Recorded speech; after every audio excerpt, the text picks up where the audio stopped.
there's a new reality television program, and it's called the Blue. I should probably write it in blue, but it's called the Blue Forehead Room. Blue Forehead Room. And what they do in this reality television program, and you'll have to bear with me because this show probably wouldn't be that interesting to watch, but it's interesting to predict what happens. What they do is they take a room, we'll call it the Blue Forehead Room, and let's see, that's kind of a top view of the room. And let's say there's a door here. None of this is relevant to the actual problem. This is the door, right? Oh, right there. And what they do is they get 100 perfect logicians to sit in this room in a circle. So they're all, sitting in a circle in this room. Now, before the game even starts, before they even enter the room the first time, the logicians are told two things. They're told, one, that at least one of you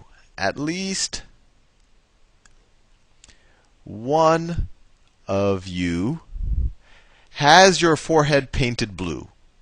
Has your forehead painted blue.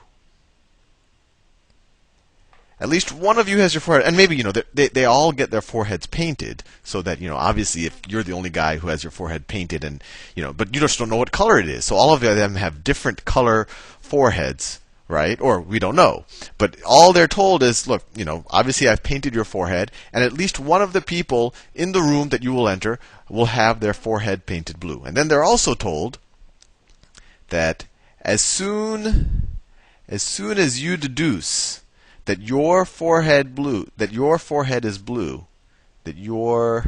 blue, you need to leave the room. You need to leave the room. And what's going to happen is, and it's very important that I set this up properly, they're all outside of the room, no one's inside the room, and let's say they're blindfolded, and while they're blindfolded, they essentially, have the thing painted onto their forehead, so they can't see the paintbrush or anything. So they really don't know what's on their forehead, and they just have to use. And then after that, they're essentially allowed. They all enter the room, right? And they all sit in a circle like this, so that they can all look at each other. And then the forehead, and let's say when they enter, the lights are off, right? So the lights are off, and then what the protocol is that the lights will be turned on. And then they can all look around at each other. There's no reflective surfaces. They can't look at it, look into each other's eyes and try to see their reflection. No tricks like that. There are no mirrors in this room. Nothing like that. All they can do is look at each other. So let's, just as an example, let's say that this is me right here. As soon as the lights get turned on the first time, I'll be able to look at all the other people in the room, and I can see.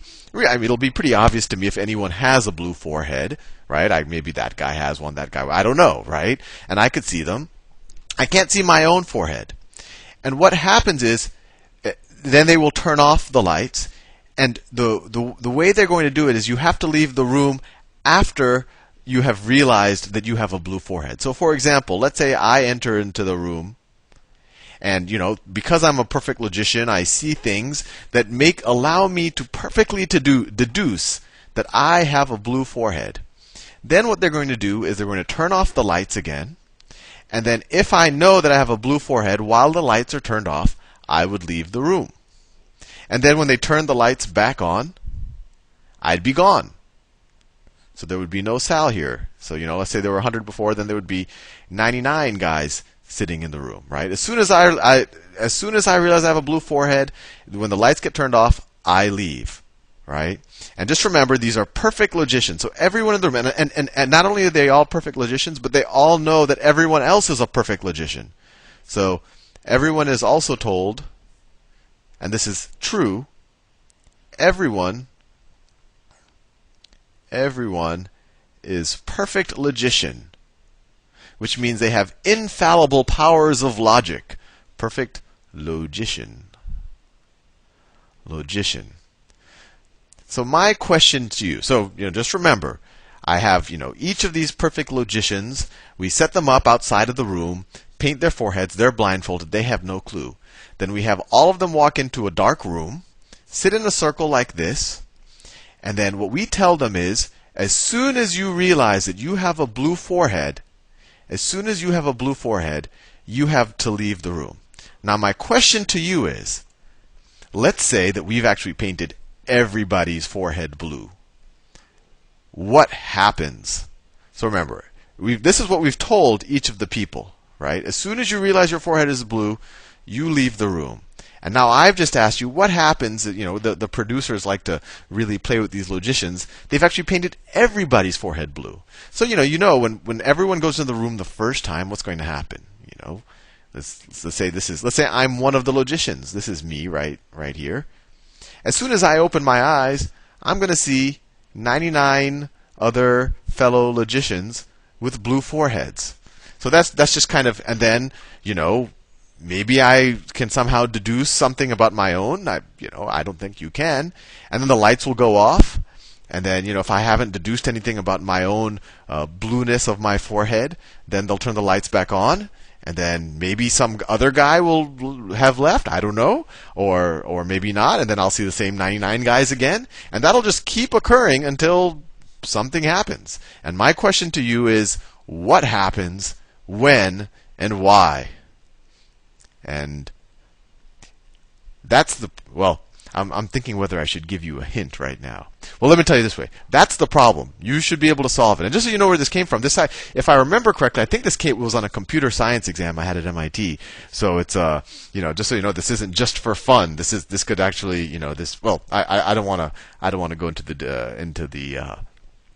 into all of the applications that this type of problem can apply to, because that by itself would be a bit of a hint. But so if you don't want a hint, turn off the video now or pause it. If you do want a hint, well, I'm about to give it to you. So my hint, and remember, turn this off if you don't want a hint. But the hint is, what happens when there are less than 100 people? So, I gave the situation where we have 100 logicians, but this problem is actually a lot easier if you try it with a smaller number. Anyway, I'll see you in the solution video.